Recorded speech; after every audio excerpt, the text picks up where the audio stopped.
છે ધીમી હાલે ને તો જ વિડીયો સારો ઉતરે, બહુ ફૂલ હાલે જ ન આવે. હાઈક કેમ તો હાઈક ચાલે.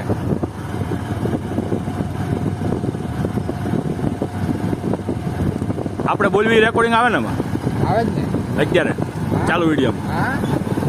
અમારા મિત્ર જે ઝાલોદના વિકાસભાઈ અને એમના ભાઈ શ્રી આકાશભાઈએ અમને કીધેલું કે એકવાર અમારા મલકમાં પધારો ઘનશ્યામભાઈ, તો એમના માન ખાતર અમે અત્યારે જે 1500 શહીદોની સ્મારક ભૂમિ છે માનગઢ ધામ પહોંચી રહ્યા છીએ. તો આ રસ્તાનો નજારો છે અને ત્યાં જે એમનું બલિદાન છે 1500 ભીલ આદિવાસીનું, એ ક્યારેય ભૂલાય નહીં એવું છે.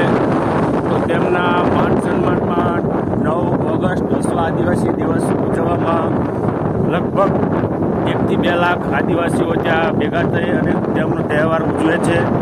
અને સંસ્કૃતિનું જતન થાય, જળ જમીનને જંગલ બચાવવા માટેની એમનો જે સંદેશ છે તે પૂરા ભારતમાં નહીં પણ પૂરા વિશ્વમાં એક સંદેશ એમનો છે. અને તે જે પોતે બલિદાન આપ્યું છે, એમનો જે સંઘર્ષ છે એ ખરેખર સરકારોને પણ વિચારવા જેવું અને આપણે માનવતા માટે પણ સારું એવું કામ કરે છે.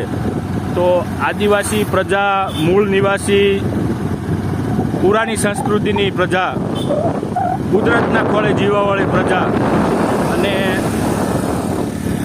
એટલા વૃક્ષો બચાવે છે અને એમનું જીવન પણ વૃક્ષના સહારે તે એમનું ઘર ગુજરાન ચાલે છે. એટલે તે પોતે વૃક્ષમાં પણ એટલું માન સન્માન આપે છે અને એમના પૂર્વજોને પણ એટલું માન સન્માનથી પૂજે છે. એ ખરેખર વિચારવા જેવું છે. બધા ધર્મોમાં માન સન્માનમાં ખરેખર જો આદિવાસી જેટલું મને અત્યાર સુધીમાં પૂજવા લાયક કોઈ જાતિ નથી લાગી, તો તેમને મારા અભિનંદન. જય જોહાર, જય આદિવાસી. Thank you. ઘનશ્યામ પટેલ, સુરતથી આવ્યો છું. માનગઢ ધામ અમે જઈ રહ્યા છીએ. Thank you.